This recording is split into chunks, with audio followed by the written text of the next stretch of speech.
आजी श्रवणेंद्रिया पाहले, जे येणे गीता निधान देखिले. आता स्वप्नची हे तुकले साचा सरीसे. आदिशक्ती श्री संत मुक्ताबाईंच्या चरणा सानिध्यामध्ये भगवान पंढरीनाथाच्या भूवैकुंठ भुवनामध्ये ज्ञानेश्वरीची क्रमाने आपली सेवा चालू आहे. आपला 3रा अध्याय काल संपला आणि आज 4थ्या अध्यायाला आपण प्रारंभ करत आहोत. पण जसं विचारसागराच्या प्रत्येक तरंगाच्या शेवटी रहस्य दिलेलं आहे, त्या तरंगामध्ये काय सांगितलं हे थोडक्यात त्यांनी सांगितलेलं आहे.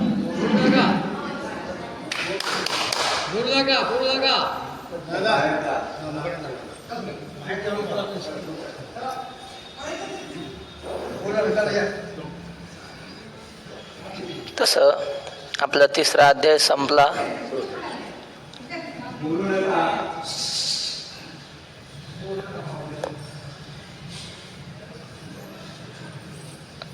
तर त्या 3ऱ्या अध्यायामध्ये काय सांगितलं याचा थोडक्यात आपल्याला गोषवारा 5 मिनिटामध्ये पाहायचा आहे. अर्जुनाने भगवंताला प्रश्न विचारला. 2ऱ्या अध्यायामध्ये कर्मसन्यासाचं वर्णन केलंय. शेवटी 2ऱ्या अध्यायाच्या शेवटी म्हणजे स्थितप्रज्ञाचं. अर्जुनाला वाटलं बरं झालं, आपलं युद्ध करायचंच नाही आणि देवाने कर्मसन्यास सांगितला. सुंठी वाचून खोकला गेला असं अर्जुनाला वाटलं. मग अर्जुनाने विचारलं, देवा तू एकदा कर्म करायला सांगतोस आणि एकदा कर्मसन्यासाचं वर्णन करतो, नेमकं श्रेष्ठ काय असा प्रश्न विचारल्यावर देवाने सांगितलं, लोकेस्मिन् द्विविधा निष्ठा पुरा प्रोक्ता मया नघ. या लोकांमध्ये 2 प्रकारचे मार्ग आहेत. एक कर्म मार्ग, दुसरा ज्ञान मार्ग. दोघांचे 2 अधिकारी आहेत. पण जरी मार्ग 2 असले तरी फळ मात्र दोघांचं एकच आहे. कर्मयोगी काय करतो, निष्काम कर्माचं अनुसरण करून चित्त शुद्ध करतो आणि ज्ञानाचा अधिकारी होऊन पुन्हा ज्ञानी होतो. आणि ज्ञानी जो असतो, ज्ञानी, त्याने मागच्या जन्मातच कर्म केलेलं असतं आणि चित्त शुद्ध केलेलं असतं. आता फक्त त्याला ज्ञानाचं अनुसरण करणं एवढंच शिल्लक असतं. त्यामुळं दोन्ही मार्ग भिन्न जरी वाटत असले तर त्यांचं साध्य एकच असल्यामुळे कर्म आणि ज्ञान एकाच ठिकाणी जातात. तरी सुद्धा भगवंताने सांगितलं, कर्म मार्गाचं आचरण केलं तर ते जगाच्या फायद्याचं आहे. मग ब्रह्मदेवानं सांगितलेली गोष्ट सांगितली. सृष्टी उत्पन्न केली. लोकांनी विचारलं, देवा आमच्या उद्धाराचा काहीतरी मार्ग सांगा. मग ब्रह्मदेवानं सांगितलं, तुम्ही स्वधर्माचं आचरण करा, हेच तुमच्यासाठी सर्वश्रेष्ठ आहे. तुम्ही शरीराते न पिडावे, दुरिकेही न वचावे तीर्थासी गा. तुम्ही व्रते नियमो न करावे, शरीराते न पिडावे, दुरिकेही न वचावे तीर्थासी गा. तुम्ही जास्त कठोर साधना ना अघोरी तपश्चर्या करू नका. आपल्या स्वधर्माचं आचरण केलं सर्वस्व प्राप्त होईल. आणि पुढे जनकादिकांची उदाहरणं दिली की जनकादिकांनी घरदार न सोडता, मुलंबाळ न सोडता सुद्धा, राज्य न सोडता सुद्धा परमात्म्याची प्राप्ती करून घेतली. कृष्णो भोगी शुकस्त्यागी राज्ञो जनक राघवो वशिष्ठ कर्मकर्ताच येते ज्ञानीन समाहा. कृष्ण भोगी वाटतो लोकांना, शुकस्त्यागी, शुकाचार्य त्यागी वाटतात.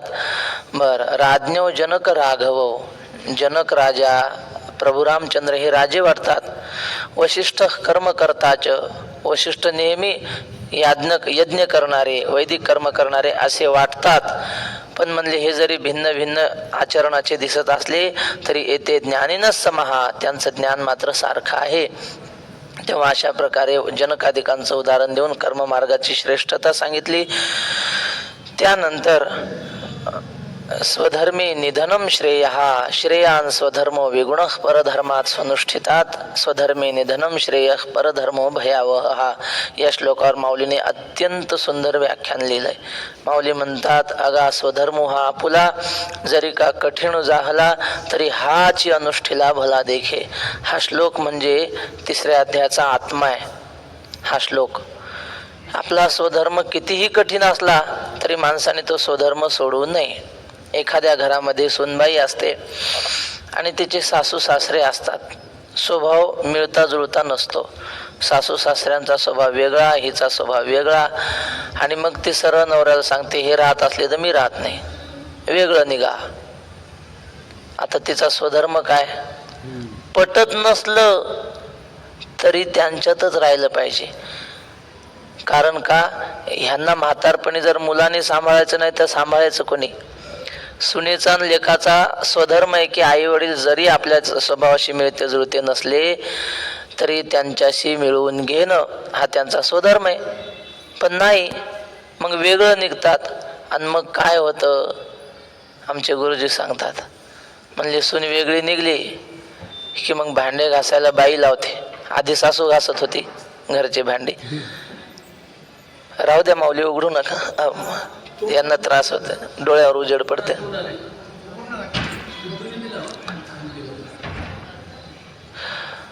मग भांडे घासायला बाई लावते. आधी म्हातारी घासत होती, एकत्र होती तेव्हा. लेकरं सांभाळायला ही कामाला जाते, मग लेकरं सांभाळायला पुन्हा बाई त्या ह्याच्या पाळणा घरात ठेवावं लागतात लेकरं.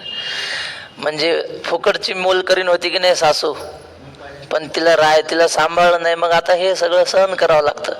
आणि ते जर सासू सासऱ्यांना सांभाळलं असतं तर काय झालं असतं? कठीण असतो स्वधर्म आचरण करायला. पण मग तो जर सोडला तर मग पुढं त्याचं फळ दुःख रूप भोगावं लागतं. प्रभू रामचंद्र सीतेला सांगतात वनवासाला जाताना, ते म्हणले तू काही वनाला येऊ नको, घरीच राहा.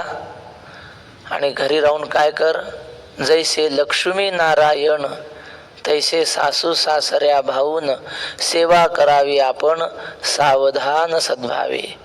सासू सासरे म्हणजे लक्ष्मी नारायण समजायचं. म्हातारा म्हणजे महाविष्णू आहे, सासू म्हणजे लक्ष्मी असं समजून दोघांची सेवा केली पाहिजे, असं प्रभू रामचंद्राने सांगितलं. कशासाठी सांगतो? स्वधर्म आहे ना प्रत्येकाचा, तो त्याने पाळलाच पाहिजे. कठीण जरी असलं तरी सोडायचं नाही. लोकांची धवळारे देखोनिया मनोहरे असती आपुली तणारे मोडावी केवी. लोकांच्या 3-3 मजली पांढऱ्या शुभ्र इमारती पाहून आपण आपल्या झोपड्या मोडाव्या का, असं माऊली म्हणतात. मोडू नये. शाळेत जाणारी पोरं असतात की नाही, 1ली 2री 3री 4थी 5वीचे, त्यांना मोकळ्या माणसाकडे पाहून लय हेवा वाटतं. त्यांना वाटतं बरं यांना कुठं शाळेत जायचं काम नाही, मास्तर मारत नाही, का अभ्यास केला का कोणी विचारत नाही, मस्त घरीच राहायचं दिवसभर, असं त्यांना हेवा वाटतं. आणि घरच्यांना काय वाटतं, मोकळ्या माणसाला लेकरायचं बरं आहे, त्यांना काही टेन्शन नाही, मस्त उठलं की शाळेत जायचं, यायचं, खेळायचं. यांना त्यांचा हेवा वाटतो आणि त्यांना यांचा हेवा वाटतो. पण ज्यानं त्याचा स्वधर्माचं पालन करणं हे श्रेष्ठ. कोणी कोणाचा हेवा करू नये, जीव जीवासी पै द्यावा, मग करू नये हेवा. आपल्या वाट्याला जो स्वधर्म आला तो आपण अत्यंत आदराने सांभाळावा. श्री गुरु चैतन्य महाराज दृष्टांत सांगत असतात, तेवढं सांगतो आणि मग 4थ्या अध्यायाला प्रारंभ करू. ते म्हटले, एका घरी रोज सासू सुनेचे भांडणं. 5-6 वर्ष झाली त्या सुनबाईने सहन केलं, मग काही सहनच होईना. मग तिने शेजारच्या म्हातारीला सांगितलं, म्हणले आजी काय करू, रोज सासू भांडते. सासू आमची भांडकुदळ आहे, भांडखोर आहे. भांडकुदळ म्हणजे काय, जुनं उकरून काढणारी, कुदळ उकरून काढताना. भांडखोर म्हणजे कुत्रीला हाड म्हणलं ती म्हणती मलाच कुत्री म्हणली, अंगावर ओढून घेते, त्याला भांडखोर म्हणतात. खोरं ओढतं ना असं. अशी सासू आहे, काय करू, भांडणच होतंय रोज. मग त्या शेजारच्या म्हातारीने सांगितलं, मी औषध देते म्हणले तुला. तिनं शिव्या द्यायला सुरुवात केली की टोपणभर औषध घ्यायचं, तोंडात टाकायचं आणि ते जोपर्यंत शांत होत नाही तोपर्यंत औषध गिळायचं नाही, तोंडातच ठेवायचं. एवढी बाटली भरून औषध दिले. हिनं केलं. घरी आली, सासूनं बोलायला सुरुवात केली की टोपणभर औषध तोंडात टाकलं. आणि सासू बोलून बोलून आता पुढचा माणूस बोलतच नाही म्हणल्यावर भांडणाला मजा आहे का? हिने एक बोललं, तिने एक बोललं की मग रंगतं ना भांडण. ते सून काही बोलच ना.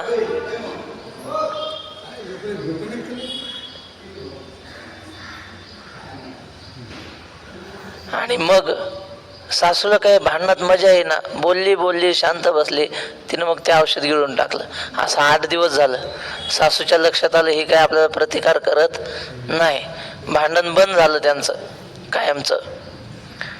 आणि मग ही बाई गेली शेजारच्या घरी, म्हातारीला विचारलं, आजी तुमच्या काय देऊ तुम्हाला, काय द्यावे त्याशी व्हावे उतर आहे. आमचं भांडण बंद झालं, 6 वर्षापासून चालू होतं. कुठलं औषध आणलं मला त्याचं नाव लिहून द्या, मी तुम्हाला पाहिजे तेवढे पैसे देतो, सांगा ते औषध काय ते. ती म्हातारी म्हणली, अगं कशाचं औषध आहे, पाण्यात मीठ टाकून दिले तुला बाटलीत भरून. मग भांडण कसं काय थांबलं? ती म्हणली, भांडण कसं काय थांबलं म्हणजे तुझ्या तोंडात काहीतरी असलं औषध म्हणजे तू बोलणार नाहीस.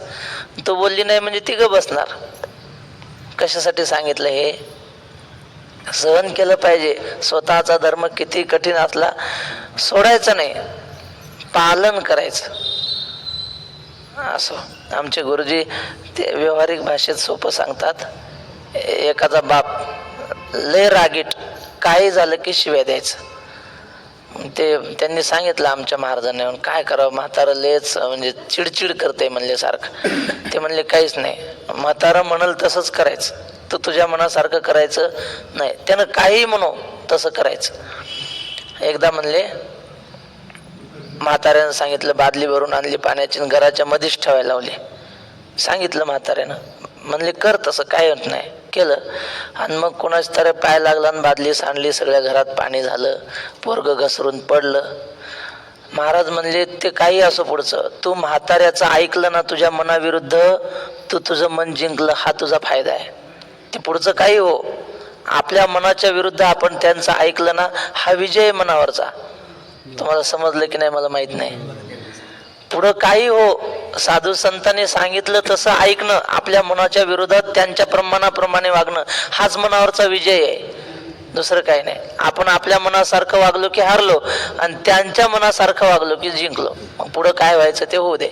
सांगण्याचं तात्पर्य असं आहे, तेव्हा आपला स्वधर्म किती कठीण असला तरी त्याचं पालन करावं, असं 3ऱ्या अध्यायाचं तात्पर्य ज्ञानेश्वर महाराजांनी सांगितलं. नंतर शेवटी स्वधर्माचं आचरण नाही केलं तर कामक्रोध आपल्याला बांधून टाकतात. म्हणून आपण कामक्रोधांना, इंद्रियांना ताब्यात ठेवून स्वधर्माचं आचरण करावं, असं 3ऱ्या अध्यायाचं तात्पर्य आहे. त्यानंतर 4थ्या अध्यायाचा प्रारंभ. आजी श्रवणेंद्रिया पाहले, जे येणे गीता निधान देखिले, आता स्वप्नची हे तुकले साचा सरेसे. ज्ञानेश्वर महाराज म्हणतात, आज आमच्या श्रवणेंद्रियांचा भाग्योदय झाला. का बरं? कारण त्याला गीता निधान प्राप्त झालं. पिकले म्हणजे परिपूर्ण झालं. आजपर्यंत कच्चे होते, त्याचं फळ त्याला मिळालं कानाला, असा अर्थ घ्या. पाहले म्हणजे त्याला भाग्याचा दिवस उजाडला. जे येणे गीता निधान देखिले, गीता रूपी धन त्याला प्राप्त झालं.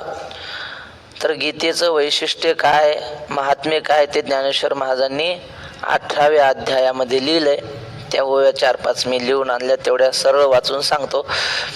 ज्ञानेश्वर महाराज म्हणतात, गीतेचं असं आहे, आणि सर्व मार्गी निंदा सांडून आस्था पै शुद्धा, गीता श्रवणे श्रद्धा उभारी जे. कोणाची निंदा न करता, द्वेष न करता गीतेच्या श्रवणाकडे पूर्णतः लक्ष द्यावं. काय होतं त्याने, तयाच्या श्रवणपुटी गीतेची अक्षरे जव पैठी, होती नात उठा उठी पळेची पाप. ज्याच्या कानावर गीतेचे शब्द पडतात त्याचं सगळं पाप निघून जातं. आणखी एक ओवी बघाच 18व्या अध्यायात, ये गीतेची अक्षरे जेतुलिका कर्णद्वारे, रिघती तेतुले होती पुरे अश्वमेध. जेवढी गीतेतली अक्षरं आपल्या कानावर पडतील तेवढ्या प्रत्येक अक्षराला एक अश्वमेध यज्ञ केल्याचं पुण्य लागतं. अनुष्टुप छंदातला श्लोक असेल तर एका श्लोकात 32 अक्षरं असतात, म्हणजे एक श्लोक ऐकला तर 32 अश्वमेध केल्याचं पुण्य लागतं. गीतेचं महात्म्य माऊली सांगतात. अटवी माझी जैसा वन्ही रिगता का सहसा, लंघिती का दिशा वनौके जैसे. वनामध्ये आग लागली की पक्षी असे 10 दिशांना उडून जातात, तसं गीता आली की आपल्या जीवनातले पाप पाखरासारखे दूर उडून जातात. का उदया चळकुळी झळकता अंशुमाळी, तिमिरे अंतराळी हारपती. सूर्याचा उदय झाला पूर्व दिशेच्या डोंगराच्या पलीकडून की मग काय होतं, अंधार जसा पळून जातो, तैसा कानाच्या महाद्वारी गीता गजर जेथ करी, तेथ सृष्टीची आदिवरी जायची पाप. आपल्या कानाच्या महाद्वारामध्ये गीतेचा गजर झाला ते राजवाड्यामध्ये ते चौघडा वाजतो महाद्वारात, त्याला काय म्हणतात, नगारा. माऊलीच्या मंदिरात वाजतो बघा संध्याकाळी 7:30-8 वाजता. आणि तसा तो गजर झाला गीतेचा कानाच्या महाद्वारात की मग जन्मांतराची पापा आपली नष्ट होतात. बर, ऐसी जन्मवेली धुवट होय पुण्यरूप चोखट, याही वरी अचाट लाहे फळ. आणखी मोठी मोठी फळं प्राप्त होतात. ये गीतेची अक्षरे जे तुलिका कर्णद्वारे रिघती ते तुले होती पुरे अश्वमेध. आता सांगितले. म्हणून श्रवणे पापे जाती आणि धर्मधरी उन्नती, तेणे स्वर्गराज संपत्ती लाहेची शेखी. गीतेचा पाठ जो जाणे तयाचे सांगातेपणे, गीता लिहोनी वाहणे पुस्तक मिशे. गीता पुस्तकाच्या निमित्ताने खिशात ठेवली पाहिजे म्हणे. माऊलीने दिले गीता लिहोनी वाहने पुस्तक मिशे. काही काही भाग्यवान आपल्या खिशात नेहमी गीता ठेवतात. वैकुंठवासी वैद्य महाराज होते, त्यांच्यासोबत आम्ही एकदा कीर्तनाला गेलो. जालना जिल्हा कंढारी नावाचं गाव आहे. आता कुठं तालुका वगैरे मला सांगता यायचं नाही, पण तिथं गीता जयंतीचं कीर्तन होतं.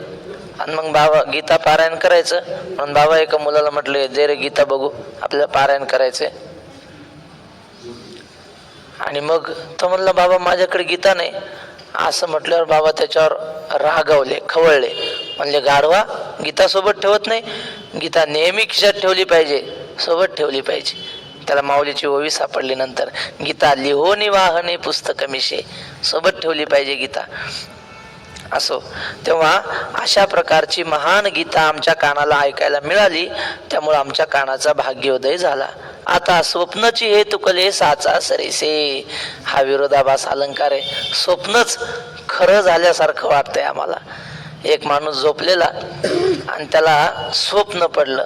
सकाळच्या वेळी स्वप्न असं पडलं की तो कुठेतरी बसला एका झाडाखाली आणि सहज असं उकरू लागला दगडाने. तर त्याला काहीतरी पिवळं पिवळं दिसलं.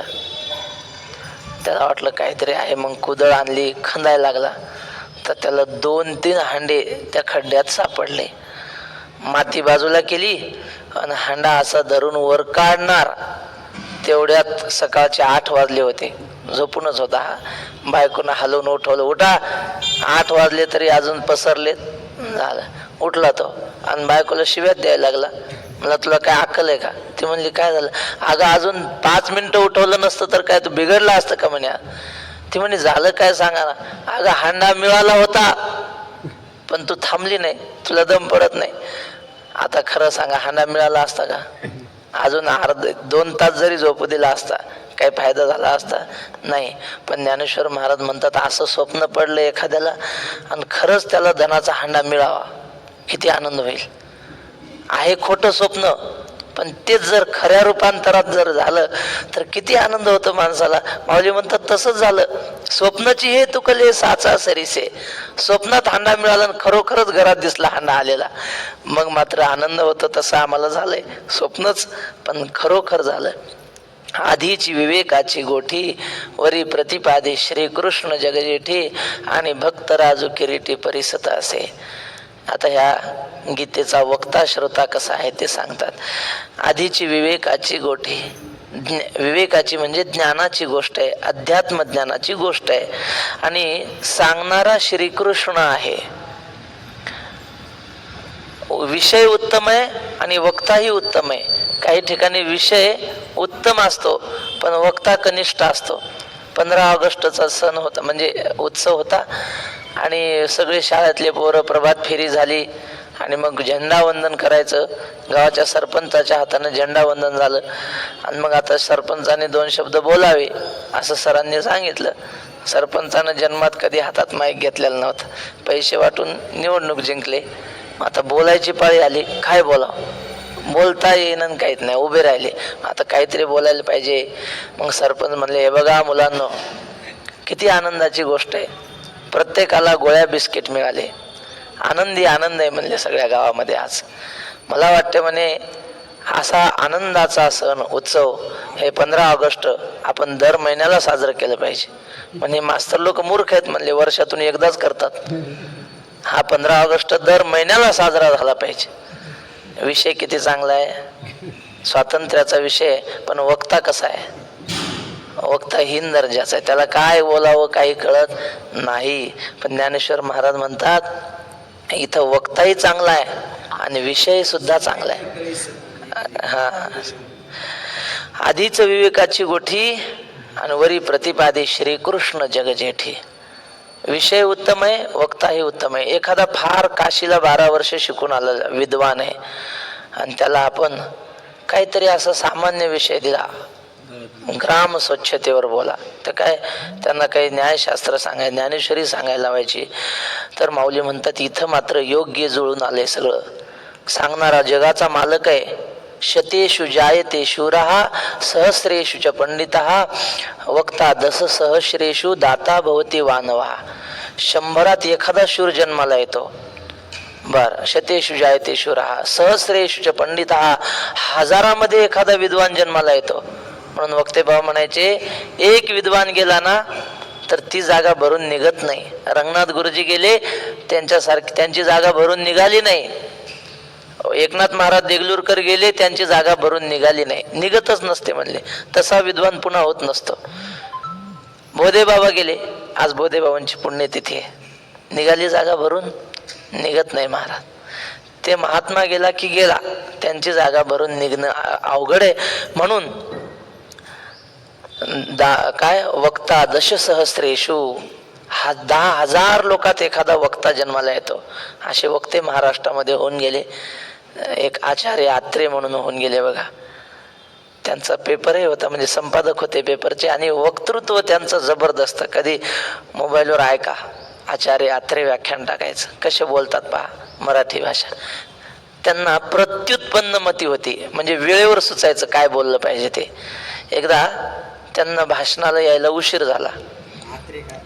आचार्य आत्रे, प्रल्हाद केशव आत्रे त्यांचं नाव, आचार्य आत्रे म्हणतात. तर ते आत्र्यांचं व्याख्यान होतं कुठंतरी, हे हाफाट समाज जमलेला. त्यांचं व्याख्यान म्हणलं की आता इंदोरीकरांना कसा समाज जमतो तसं त्यांना जमायचा. पुण्यात एकदा इंदिराबाईंचं व्याख्यान आणि विरोधी पार्टीनं त्याच वेळी आत्र्यांचं व्याख्यान ठेवलं. तर इंदिराबाईच्या व्याख्यानाला फक्त बोटावर मोजण्या इतकी लोक, आणि शिवाजी मैदान पुण्यात आहे, ते अख्खं मैदान भरलं होतं आचार्यांच्या व्याख्यानाला. त्याच्या आचार्यांना यायला उशीर झाला, अर्धा तास उशीर. ते संयोजक मंडळी इकडं तिकडं पळापळी, काय त्यांना सूचना काय करावं, एवढा समाज कसा थांबवायचा. मग आले आत्रे, पण ते संयोजक एक रागावला होता, अध्यक्ष. तो म्हणला मंडळी तुम्ही ज्या यमाची वाट पाहत होतात ना, तो यम आलाय म्हणे बघा, असं माईक मध्ये म्हणलं. तर आचार्य आत्रे आले सावकाश, माईक हातात घेतला. ते म्हटले काय करावं, यमाला उशीर होणारच म्हणे. यमाचं वाहन पुढे येऊन बसलं. आम्हाला उशीर होणारच म्हणले यायला. म्हणजे हा बोलणारा कोण ठरला, रेडा, असं त्यांना योग्य वेळेला सुचायचं. तसं आमचा असं हे एक साध्या वक्त्याचं सांगितलं तुम्हाला.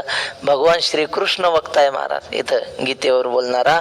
वरी प्रतिपादी श्रीकृष्ण जगजेठी आणि भक्त राजू किरीटी परिसत. असे ऐकणारा काय साधा आहे का? अर्जुन आहे. श्रीकृष्णोक्ती सागरा हा अगस्तीची दुसरा, म्हणून घोट भरूप आहे एक सरा आघवे याचा. माऊली म्हणतात श्रीकृष्णाचं ज्ञान हे सागर आहे, आणि अर्जुन म्हणजे अगस्ती ऋषी आहे. या श्रीकृष्णाचा ज्ञानाचा सागर अर्जुन एका चुळीमध्ये पिऊन टाकणार आहे. म्हणून माऊली म्हणतात ऐकायचंय ना, मग अर्जुनाच्या पंक्तीला बसून ऐका. अर्जुनाची पांती जे परिसणे योग्य होती, तेही कृपा करून संती अवधान द्यावे. रणांगणावर ऐकले, किती गोंगाट होता आपल्याला. तर मला सहन होत नाही, कोणी आता बोललं नाही तर सांगूच वाटत नाही, विक्षेप होतो. अर्जुनाने किती गोंगाटात ऐकलंय. मांडवात ऐकलं, मांडवात. पण कोणत्या मांडवात? तया बाणांची या मांडवातू तैसाची रथू देखे निवांतू धुरे बैसला लक्ष्मीकांतू आपण तळी. अर्जुनाच्या देवाच्या डोक्यावरून बाणांचा वर्षाव चालू होता, आणि त्या बाणाच्या मांडवात गीता सांगितली, यांना ऐकली अर्जुनाने. असा अर्जुनासारखा श्रोता आहे, भक्तराज आहे अर्जुन. पुढे सांगणार आहेत माऊली. परिसत असे तो ऐकत आहे, जैसा पंचमाला सुगंधू की परिमळू आणि सुस्वादू, तैसा भला जाहला विनोदू कथेचा ये. माऊलीने वर्णन केलंय. आनंद देणाऱ्या काही गोष्टी असतात. पंचमालापू, गायनामध्ये पंचम स्वर आहे, अति गोड. पहिली गोष्ट नाद, संगीत हेच माणसाला मोहून टाकणार आहे. वैकुंठवासी वक्ते बाबा सांगायचे, नादाब्धिस्तु परंपारम न जानाते सरस्वती अद्यापि मज्जन भयात तुंब मोहती वक्षसी. संगीत रूपी समुद्र किती खोल आहे ते अजून सरस्वतीला सुद्धा कळला नाही म्हणले. किती खोल आहे, तिला सुद्धा या समुद्रात बुडायची भीती वाटते, म्हणून ते काखेत भोपळा घेऊन फिरते म्हणले. भोपळा असला की बुडत नाही माणूस. भोपळा असतो की नाही सरस्वतीच्या काखेत, काय तंबोरा. तंबोरा कशाचा असतो? भोपळ्याचा. म्हणून अद्यापि मज्जन भयात तुंबम वहती वक्षसी, भोपळा घेऊन फिरते. असा संगीत रूपी समुद्र आहे. तर या संगीतामध्ये पंचम स्वर आहे. षड्ज असतो, षड्जापासून पाचवा, सा रे ग म प, हा पंचम.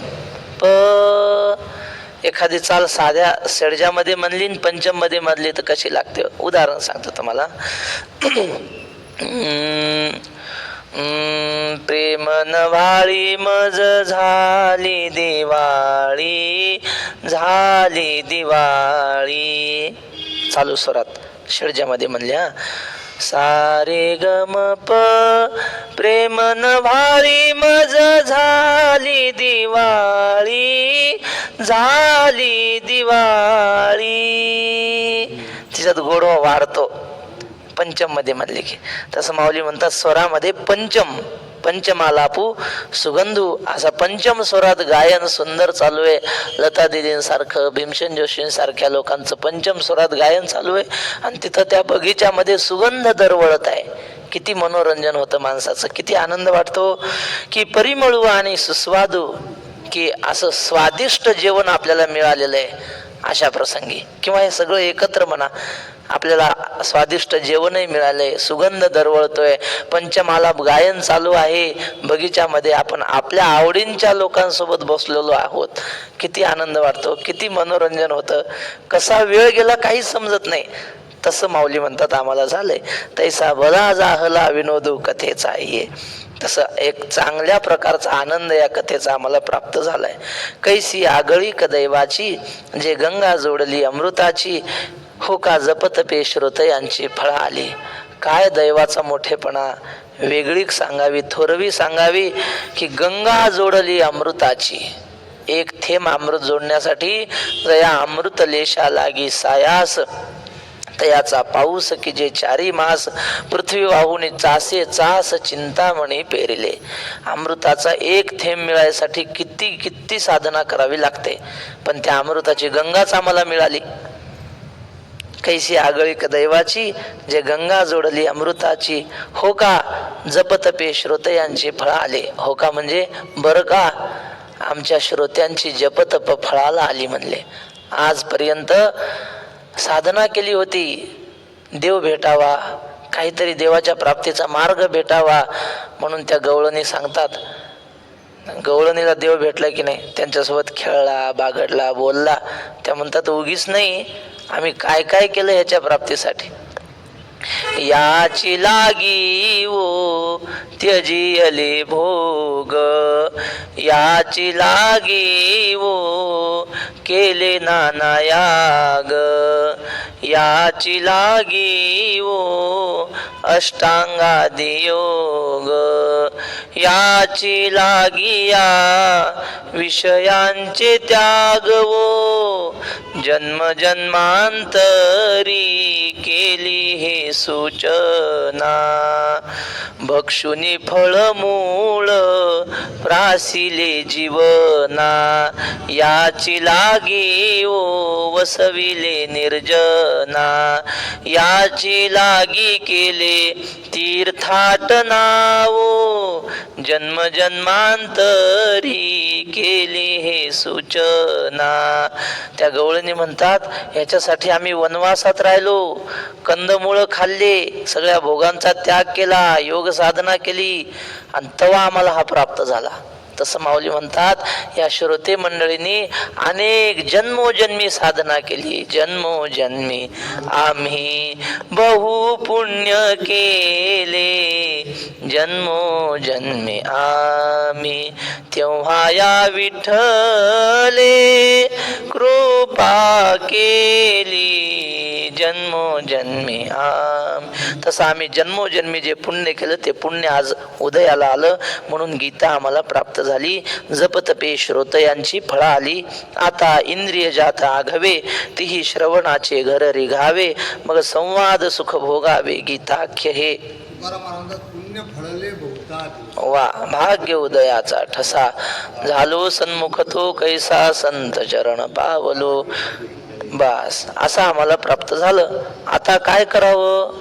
आता सगळ्या आमच्या इंद्रियांनी कानाच्या घरात येऊन राहावं आणि आपापल्या विषयाचा त्याग करून यावं. म्हणजे त्वचेने स्पर्श विषयाची गोडी सोडावी आणि कानात येऊन बसावं. डोळ्याने रूपाची गोडी सोडावी आणि कानाच्या घरात येऊन राहावं. जिभेने रस सेवन करण्याची आवड सोडावी आणि कानाच्या ठिकाणी येऊन राहावं. घ्राणाने सुगंधाची गोडी सोडावी आणि कानाच्या घरी येऊन राहावं. म्हणजे काय? जीवाचे कान करून ऐकावं. असं चुकल्या पुत्राची शुद्धी वार्ता, जेणे सादरे ऐके माता, तेणे सादरे हरिकथा सार्थकता परिसावी. नाथ महाराज म्हणतात पोरग चुकलं. 8 दिवस माईनं इकडं तिकडं पाहिलं आणि पंढरपूरच्या वारीच्या गर्दीत पोलीस सांगत होते की अमुक जिल्ह्यातला, अमुक तालुक्यातला, अमुक गावातला श्रीहरी नावाचा मुलगा आमच्याकडे आला आहे. हे शब्द तिच्या कानावर पडतात आणि तो तिचाच श्रीहरी असतो. हे शब्द ती किती कान लक्ष देऊन ऐकते. तेवढ्या आदराने देवाची कथा ऐकावी असं माऊलींना म्हणायचंय. नाही हा या ओवीतून माऊलींना ते सांगायचं, मला हे म्हणायचं होतं.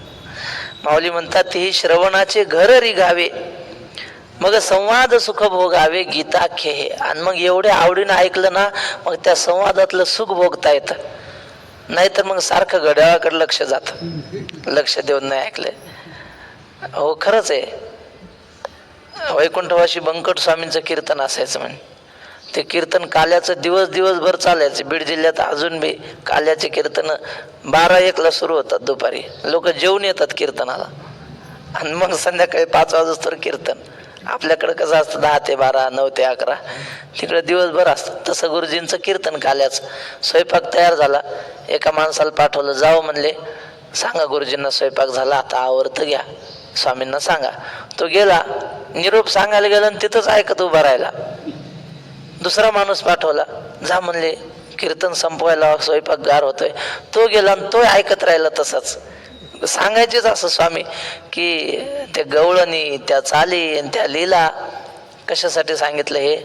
लोक जीवाचे कान करून ऐकत होते. वेळ कसा गेला काही समजत नव्हतं त्यांना. तसं ऐकावं. वा होऊन गेले बाळकृष्ण महाराज. त्यांचं वैशिष्ट्य काही घेत नव्हते कीर्तनाचं. स्वतःच्या खर्चानं जायचे ना माघारी. बरोबर की नाही? असे दुर्मिळ आहेत ना कीर्तनकार. हो. तर माऊली म्हणतात की आता सगळ्या इंद्रियांनी कानाच्या घरात येऊन राहावं, म्हणजे अत्यंत एकाग्रतेनं ऐकावं. मग संवाद सुख भोगावे, गीताख्य हे. गीता नावाचं हे संवाद सुख प्रत्येकाने भोगावं. हा अतिसो अतिप्रसंगे सांडोनी कथा चिते सांगे, जे कृष्णार्जुन दोघे बोलत होते. मग ऐकणारे श्रोते हुशार होते. माऊलीच्या समोर जे बसले होते ना, असे तुमच्यासारखेच श्रोते म्हणले बस झाला, आता आपली गीता घ्या. बरं तुमची प्रस्तावनाच लांबते म्हणे. कधी कधी अभंग घेतला 2 तास प्रस्तावनात, शेवटच्या 10 मिनिटात अभंग. असं कुठं असतंय का? वाचवणी जा मिळवणी पाणी फार कीजे, ते यांच्यात होतं. माऊलीच्या सोहळ्यात कीर्तन असतात. सोहळ्यातलं कीर्तन किती पाहिजे? 1 तास. दिवसभर लोक चाललेले असतात आणि मग 2-2, 2.5 तास कुठं. ते रामभाऊ वारकरी होते, त्यांना उभं राहता येत नव्हतं, तर असं कमरेला खांबाला बांधायचे आणि उभं करायचे लोक. आणि मग कीर्तनकारांनी जर कीर्तन लांबवलं की ते रामभाऊ ज्ञानेश्वर माऊली ज्ञानराज माऊ तेच सुरू करायचे टाळ घेऊन. आणि मग तरी आता एवढं झाल्यावर समजायला पाहिजे की नाही, मग ते जय विठ्ठल म्हणायचे. मग लोक म्हणले, महाराज अहो चांगलं कीर्तन रंगात आलं होतं, तुम्ही कसं काय ज्ञानेश्वर माऊली केलं मध्येच? ते म्हणले, त्या गाढवाला काय कळतंय, इथं दिवसभर चालतात म्हणले वारकरी, त्याला येऊन व्याख्यान ठोकायला काय जातंय? एका तासात कीर्तन आवरलं पाहिजे वारीतलं, जास्त पाल्हा लावायचं नाही. तसे श्रोते माऊलीच्या समोर बसले आणि त्यांना बोलायला परवानगी होती. श्रोते काय म्हणाले ते या ओवीत आहे. श्रोते म्हणाले, हा अतिसो अतिप्रसंगे सांडूनी कथाची ते सांगे. आता हे देवाचं ना अर्जुनाचं आणि गीतेचं वर्णन राहू द्या, आता कथाची ते सांगे, म्हणजे आता गीतात सांगा. आता हे बस झालं. जे कृष्ण अर्जुन दोघे बोलत होते, आम्हाला ते ऐकायचंय जे कृष्ण आणि अर्जुन बोलत होता. तसं हेही सुंदरच आहे, पण आपल्याला 4 महिन्यात ज्ञानेश्वरी पूर्ण करायची. माऊलींनी चातुर्मासात ज्ञानेश्वरी सांगितली बरं, असं वक्ते बाबांनी लिहिलं. नेवाशाला होते ना, तर पाऊस सुरू झाला, मग 4 महिने नेवाशात थांबले, 4 महिन्यातच ज्ञानेश्वरी पूर्ण केलेली आहे. गीतेवरची टीका, रिकामे तोंड करू गेले बडबड की गीता ऐसे कोडा आतोडले. आता 4 महिने एका गावात राहायचं. मग निवृत्तीनाथ म्हणले, माऊली काहीतरी सांगा. सांगा म्हणले, मग सांगाय बसलो तर ज्ञानेश्वरीच पूर्ण झाली. असं आहे. म्हणून आम्हाला दुसरं आता जास्त काही सांगू नका. कृष्ण अर्जुन जे बोलत होते ते सांगा. ते वेळी संजय राया ते म्हणे, अर्जुन अधिष्ठिला दैवगुणे, जे अतिप्रीती श्री नारायणे बोलतो असे. तेव्हा तो संजय रायाला म्हणजे धृतराष्ट्राला सांगत होता, अर्जुन अधिष्ठिला दैवगुणे. संजय म्हणाला, धृतराष्ट्र महाराज, अहो जगातलं सगळं भाग्य आज अर्जुनाच्या जवळ आलेलं आहे, अर्जुनाला प्राप्त झालेलं आहे. दैव गुणे अधिष्ठिला म्हणजे भाग्योदयाने अर्जुन अधिष्ठिला म्हणजे भाग्य त्याच्या जवळ येऊन राहिले. जे अतिप्रीती श्री नारायणे बोलत असे. का बरं भाग्योदय झाला असं म्हटलं? म्हणजे जगाचा मालक श्री कृष्ण अत्यंत प्रेमानं त्याला बोलू लागला, म्हणून अतिप्रीती श्री नारायणे बोलतो असे. अर्जुनावर अतिप्रीती केली देवाने, नुसती प्रीती नाही म्हणलं, अतिप्रीती. का बरं? याचं उत्तर 11व्या अध्यायाच्या शेवटी यच्चावहा सार्थ मसत कृतोसी विहार शय्यासन भोजनेषु. अर्जुन म्हणतो, देवाची या भोगायतने खेळता आशंकेना मनी, जे रिगोनिया शेने सरिसा पहोडे. अर्जुनाचं देवाचं नातं होतं मेवण्याच. अर्जुनाची बहीण देवाची बायको, बरोबर ना? माफ करा, माफ करा, असं उलट होतंय. देवाची बहीण मला माहित होतं, पण तुम्ही लक्ष देऊन ऐकता की नाही ते पाहिलं.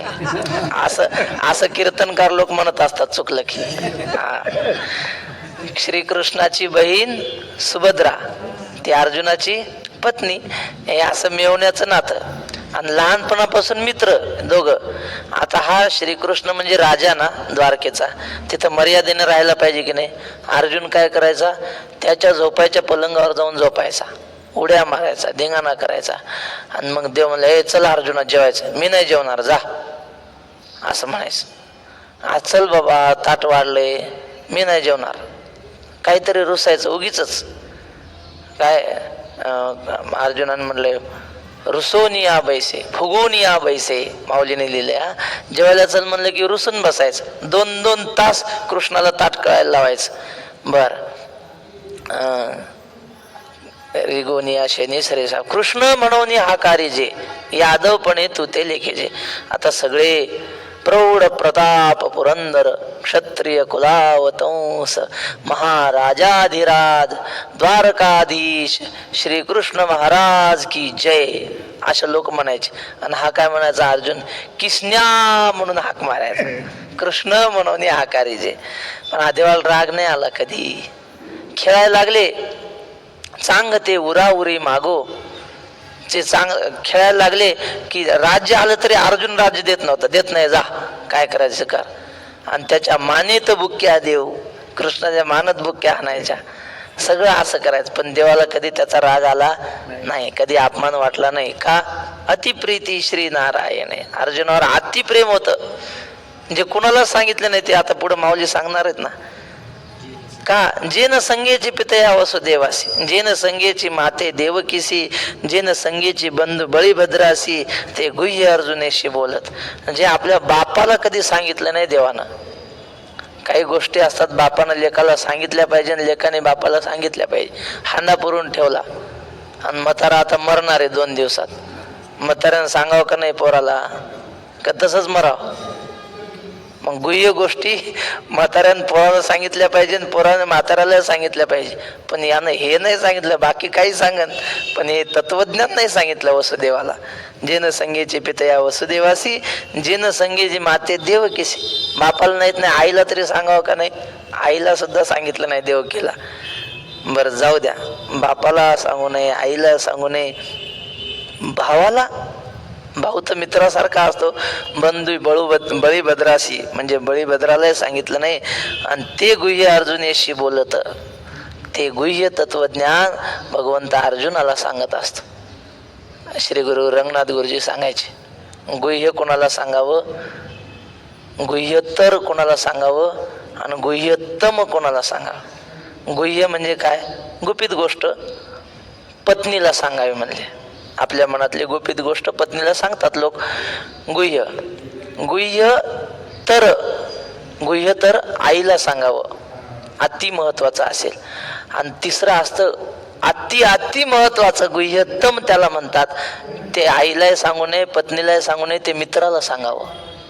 मग भगवंताने अर्जुनाला गुह्यतमच सांगितलं ना, इति गुह्यतमम शास्त्रम वेदमुक्तम मया नघ. हे तत्वज्ञान अतिगुह्यतम आहे, ते अर्जुनाला सांगितलं. देवी लक्ष्मी एवढी जवळीक, परी तेही न देखे या प्रेमाचे सुख, आजी कृष्ण स्नेहाचे भिक यातेची आथी. या विषय विचार उद्या करू. पुंडलिक वरदा हरी विठ्ठल. श्री ज्ञानदेव तुकाराम.